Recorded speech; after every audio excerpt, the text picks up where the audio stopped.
In the landscape of love, we often focus on what we say, the I love yous, the words of affirmation, the heartfelt conversations.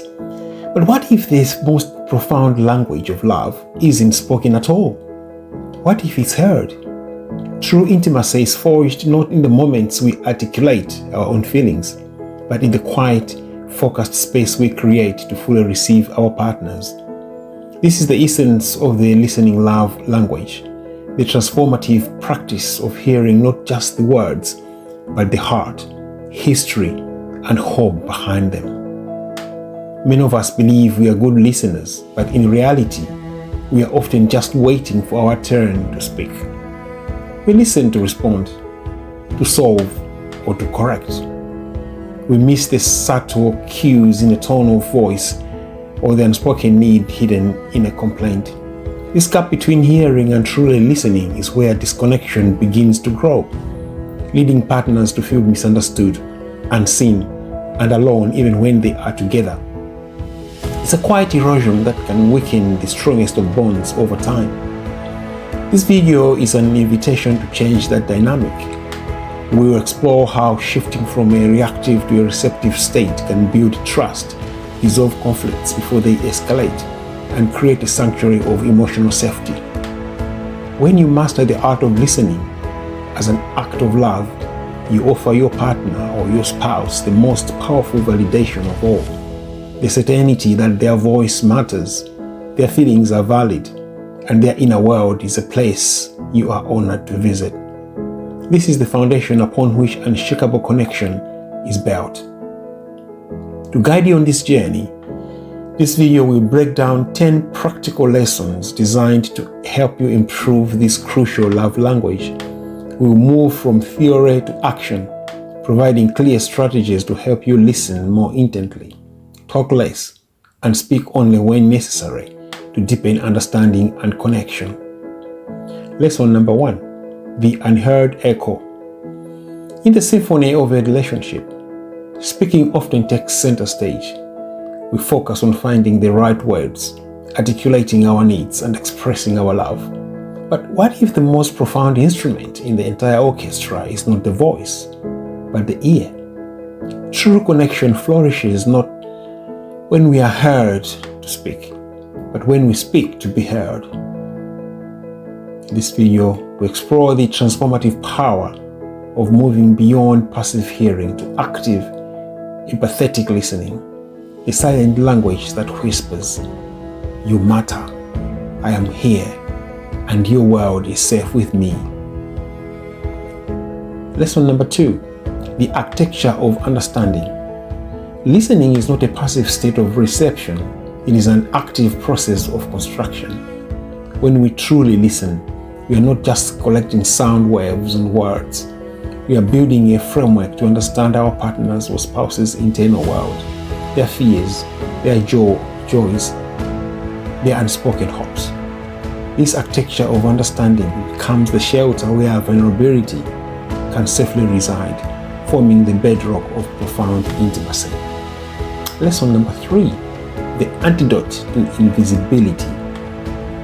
There's a special kind of loneliness that is felt not when you are alone, but when you are with someone who makes you feel invisible. When a story is made with a distracted or an anxiety is dismissed with a quick "you are overthinking it," a small part of the connection withers. Intentional listening is the direct antidote. It is the unwavering light of attention that says, "I see you, and what you're saying is important." Lesson number 4, listening beyond the words. The most critical part of any conversation often happens between the sentences. It's in the sigh that follows a complaint, the hesitation before an answer, or the slight change in tone when discussing a specific topic. The listening love language involves tuning in to this non-verbal frequency. It's about hearing the fatigue behind "I'm fine" and the worry hidden in "it's no big deal." This is where true empathy begins. Lesson number 5, the currency of validation. Many conflicts arise not from a disagreement over facts, but from a feeling of being invalidated. The goal of listening is not necessarily to agree, but to validate. Telling your partner or your spouse, "I can understand why you would feel that way," or "that sounds incredibly frustrating," does not mean you concede your point. It means you acknowledge their emotional reality, which is the currency that buys emotional safety and de-escalates tension. Lesson number 6. The myth of multitasking. In our modern world, we often pride ourselves on our ability to multitask, but love and listening are singular pursuits. You cannot genuinely listen to your partner's or your spouse's heart while also scrolling through a screen. The body language of divided attention, the averted gaze, the typing fingers, screams a message of disregard louder than any words of assurance can whisper. The first rule of the listening love language is to offer the gift of your full and divided presence. Lesson number 7. The power of the pause. In heated moments, our instinct is to formulate a rebuttal while the other person is still speaking. We are listening to reply, not to understand. The discipline of the listening love language is the power of the pause. It is the conscious choice to let your partner's words hang in the air, to absorb them fully, and to resist the urge to interrupt. This pause creates space for understanding to grow and for defensiveness to subside. Lesson number 8. The questions that unlock depth. Passive listening receives information. Active listening explores it. The use of thoughtful, open-ended questions is a master tool in this love language. Instead of, "How was your day?"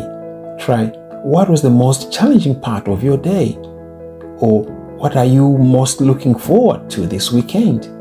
These questions demonstrate a genuine desire to journey deeper into your partner's or your spouse's experience. Lesson number 9.